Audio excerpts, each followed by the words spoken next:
Many thanks for choosing us. After many years of bloodshed on Ghana's roads through road accidents, there seemed to be some action to deal with the deaths and injuries. This afternoon, a national consultative forum is underway to try and deal with the many challenges on Ghana's roads. Some proposals have already come up, many of them generating disagreements here and there. We'll bring you a list of some of those proposals shortly and connect with experts to scrutinize them. First, though, take a look at the road safety situation in the country today. And there on your screens, we look at 2021 accident statistics from January to September. And the number of cases reported is 11,858. Number of persons killed, 2,126. Number of persons injured, and that's over 11,000, stands at 11,659. And these are figures that should not be toyed with. Number of cases reported also stands at 1,264 for September only. Number of persons killed at 235. A number of persons injured, 1,315, just September. In the month of September alone, these are the figures we've recorded on our roads. And the year has not ended yet. And so we don't know how many more lives we're going to be losing on our roads. In August only, number of cases reported, 1,300. Number of persons killed, 221. Number of persons injured, 1,298. That's the number of people who die on our roads. And we're looking at the regional distribution, and it's from January to September. In the Greater Accra region, and always the Greater Accra region tops, 492. In the upper eastern region, we have 357. In the central region, 151. Western region, 91. Ashanti region, 423, and it's closely following the Greater Accra region. Volta region has 84, Northern region has 46. In the Upper West region, you have 37. Upper East region has 77. Bono region has 70. Bono East, 95. Ahafo region has 56, and Ochi has 15. Savannah region has 72, and Western North has 54. And you look at Northeast, that has the least number, which is 6. And you ask yourself, what are they doing right? The reason they're having the least number of people crashing on their roads. Well, the National Consultative Forum on Road Safety has been ongoing all day today. Let's link up live now with my colleague Michael Papani-Ashale, who's covering this event for us. Papani, what's been the reaction to these proposals coming up at the forum? All right, so we've lost Papani there. Papani will join us again. We'll try and get him to join us again. But as we wait for Papani to join us, I want us to ponder over this regional distribution we've just shared with you. And we have Greater Accra and Ashanti region topping up. And always, it's been these two regions. I mean, partly because there's so many people in those regions, but what else is accounting for these crashes on our roads? These are issues we need to be thinking about as we join those experts who are reviewing our road safety regulations, because in the eastern region you have 357. I'm not surprised about that, but look at Northeast, it has 6 people. So we need to learn some lessons from these regions. Papani is back on the line. Papani, what's been the reaction to these proposals coming up at the forum? Proposals coming through, and some of them are very contentious. Some of the stakeholders around, or those interested parties here, are not happy about them. Let's take, for instance, the first and foremost one that came up was on producing your license on request. So the old law says that you are required to produce your license on the request of an officer. In the law, the caveat is that you either produce it on the spot or within 24 hours. However, the new revision process, you are supposed to provide it immediately. That is on the spot. Many of the people here who are here to contribute to the review process definitely did not like that aspect of the law that says they are supposed to provide it immediately. But the Minister for Transport of Ofori Isiama gave them an answer that you cannot be doing a job without having anything to prove that you stand in that capacity. So on that, the minister seems emphatic that you have to hold your license, be it wherever you are. One of the biggest of the challenges that the drivers really had with the production of the license was to the effect that some of the officers that take your license do use that as leverage over you to get you to do what they want you to do. And more often than not, they get you to come along with them to their police stations, or get to, in some situations, they allege that they are extorted in some of those instances. The superintendent over here, who was representing the MP,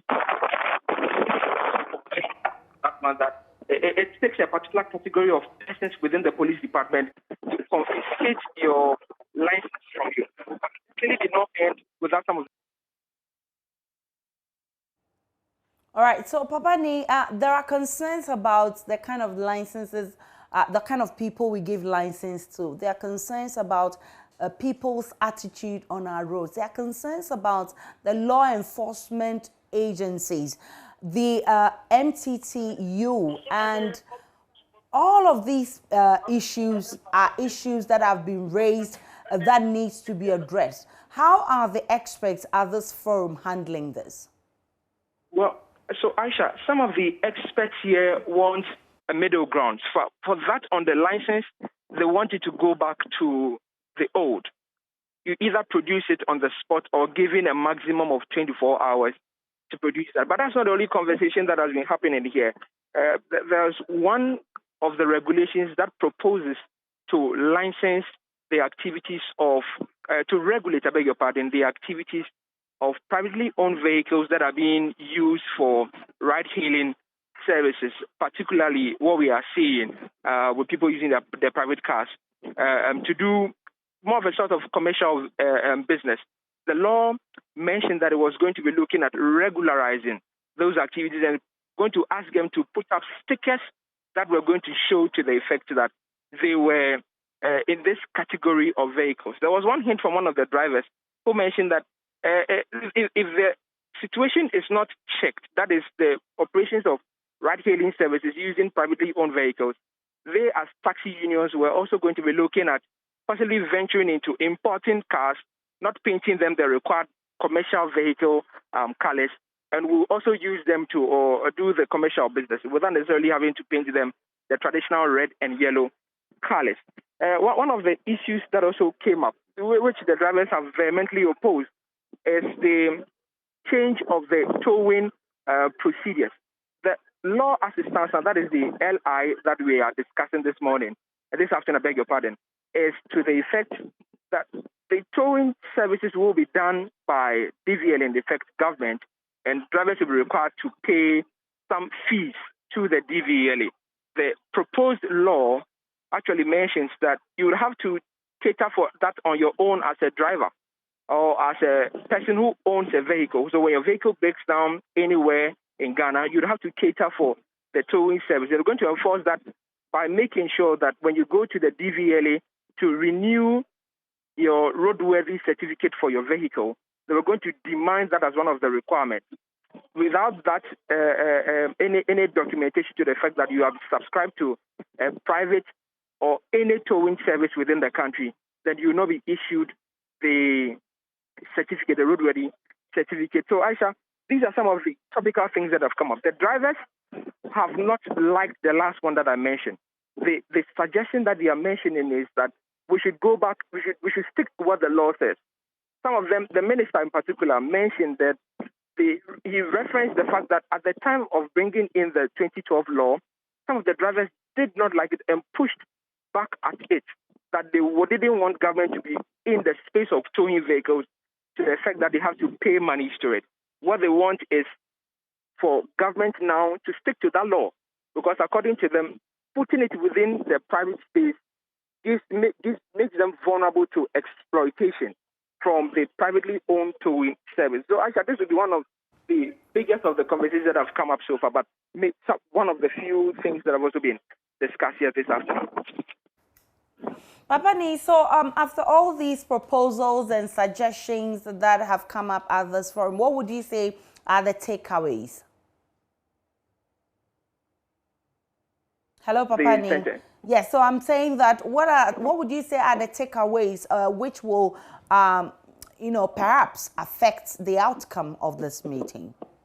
Great. So some of the takeaways from this will be what the drivers at the end of the day, when they go for their last constitutive meeting, what would be their final stance on the licensing aspect? You have to produce a license within 24 hours or on the spot. The police makes a strong case that taking it on the spot usually helps them to end the menace of having people driving and just making excuses of, I've left my license at home. That and including the clamping down or regularizing the activities of the folks who are going to be using their privately owned vehicles for ride-hailing services. If you're carrying passengers, it has to be regularized. The minister is hopeful that these laws, at the end of the day, these proposed laws, will clamp down on the number of deaths that we have witnessed this year.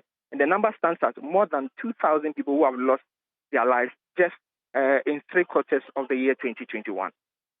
Papani is our man monitoring that consultative meeting on road safety for us, and we have key points from this meeting for you. We'll share with you. And the old law says that a driver should provide their license upon request immediately or within 24 hours. The proposal that went for this forum that people, experts all over came around to discuss is the driver should actually provide the license immediately and not within 24 hours. Concerns by drivers say the drivers fear their licenses will be confiscated by the arresting officers. Indeed, this has been an issue of contention, for some time now. So drivers are asked to bring their licenses and they are protesting because they think the police will take the license and will never give it back to them. Now, there's this one intention to regulate privately owned cars used for ride-hailing services. And the example is Uber, Bolt, and the rest. Now, some stakeholders seem to like that idea. And that's from the meeting today. If you come to towing, and Papani spoke about that extensively, the old law says, Regulation 102 of the old law, it says the drivers will pay a fee to the DVLA for towing. The proposal that is coming for discussion is for the drivers to be responsible for their own towing. So, this, if it is accepted by experts at the consultative forum, will form the new or revision that we'll be doing to the road regulation law currently in operation. So, after this road consultative forum, it is hopeful that something will come out that would indeed ensure sanity on our roads. And we all look forward to that. Of course, we'll be sharing excerpts and details of the outcome of that forum with you. We'll take a break on The Pulse. The Pulse is brought to you by Global Dignilu Safe Sanitation. And also, you can join the conversation via all our social media handles. Tweet at us with the hashtag The Pulse. We are back in a jiffy.